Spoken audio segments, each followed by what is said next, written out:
नमस्कार दोस्तों। तो आज इस वीडियो में हम बात करेंगे फ्रोजन शोल्डर के बारे में। कई लोग ऐसे होते हैं जिनका कंधा है वो एकदम जाम हो गया होता है, वो उसकी मूवमेंट होती है वो रिस्ट्रिक्टेड हो जाती है। तो उसका कंधा है वो यहाँ से ऊपर नहीं उठा पाते, यहाँ पर बहुत ज्यादा जाम हो जाता है और दर्द भी बहुत ज्यादा होता है, तो उसे हम कहते हैं frozen shoulder. For medical terminology में इसे कहते हैं एडेसिव कैप्सुलाइटिस। ये बहुत बड़ी गंदी एक कंडीशन है जो कि बहुत लॉन्ग टर्म के लिए चलती है। 1-2 साल तक ये फ्रोजन शोल्डर की समस्या है वो चलती है। तो आज इस वीडियो में हम जानेंगे फ्रोजन शोल्डर क्या होता है, उसके लक्षण क्या होते हैं, क्या ऐसे कारण है जिसकी वजह से फ्रोजन शोल्डर होता है, और लास्ट में हम जानेंगे कुछ होम्योपैथिक मेडिसिन जो कि फ्रोजन शोल्डर के केसेस में बहुत ज्यादा इफेक्टिव है। अगर आप ये होम्योपैथिक मेडिसिन फिजियोथेरेपी के साथ में इस्तेमाल करते हो तो आपकी जो फ्रोजन शोल्डर की समस्या है वो बहुत जल्द ठीक हो जाएगी, 1 से 2 महीने में। तो दोस्तों वीडियो को लास्ट तक देखना, और आपने अभी तक हमारे इस चैनल को सब्सक्राइब नहीं किया तो प्लीज जल्दी से जाके सब्सक्राइब कर दें। तो सबसे पहले हम जानते हैं कि फ्रोजन शोल्डर एक्चुअल में होता क्या है।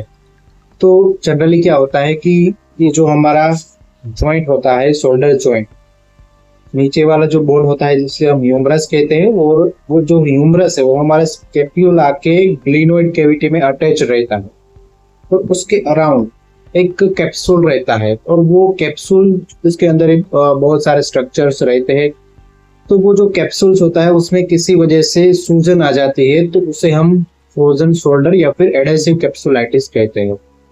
जनरली ये जब होता है तब बहुत ज्यादा सीवियर पेन होता है, जो व्यक्ति है वो बहुत ज्यादा अपनी मूवमेंट नहीं कर पाता, कुछ भी लेना है, कुछ भी कपड़े बदलना है, या फिर महिला है तो कंघी करने की जो प्रोसेस है वो बहुत ज्यादा पेनफुल हो जाती है, और वहां पर सूजन रेडनेस भी रह सकती है। वहां पर जो पेन है वो इंटेंस इतना होता है कि वो मूवमेंट ही नहीं कर पाता है, वो कंधा एकदम जाम हो जाता है, वो कंधे को ऊपर उठा ही नहीं पाते, और जो पेन है वो रात में बहुत ज्यादा होता है। तो ये लक्षण हो गए फ्रोजन शोल्डर के। अब बात करते हैं इसके कारणों के बारे में।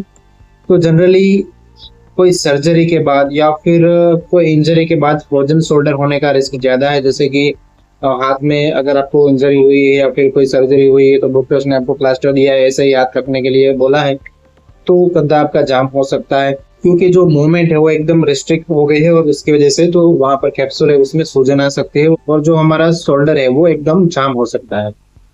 इंजरी की वजह से भी ऐसा हो सकता है, अगर किसी वजह से यहाँ पर रोटेटर कॉफ इंजरी हो गई है या फिर आप कहीं से गिर गई है, किसी भी वजह से अगर शोल्डर जॉइंट में इंजरी हुई है तो भी वहां पर जो कैप्सूल है उसमें सूजन आ सकती है, और उसकी वजह से वहां पर दर्द बढ़ सकता है और हमें फ्रोजन शोल्डर हो सकता है। और जिन लोगों को डायबिटीज होती है उन लोगों को खास ये सबसे ज्यादा होता है। डायबिटीज वाले मरीजों में सबसे ज्यादा कॉमन देखा जाता है फ्रोजन शोल्डर। इसके अलावा थायराइड वाले मरीज होते हैं उनको भी ये ज्यादा हो सकता है, और पुरुषों के मुकाबले महिलाओं में ये ज्यादा होने की संभावना है। तो ये इसके कारण थे कि फ्रोजन शोल्डर क्यों होता है डायबिटीज वाले मरीजों में, थायराइड वाले मरीजों में, और कार्डियोवास्कुलर डिजीज वाले जो मरीज होते हैं उनको भी ये ज्यादा हो सकता है, और महिलाओं में ज्यादा होता है। तो बात करते हैं होम्योपैथिक ट्रीटमेंट के बारे में।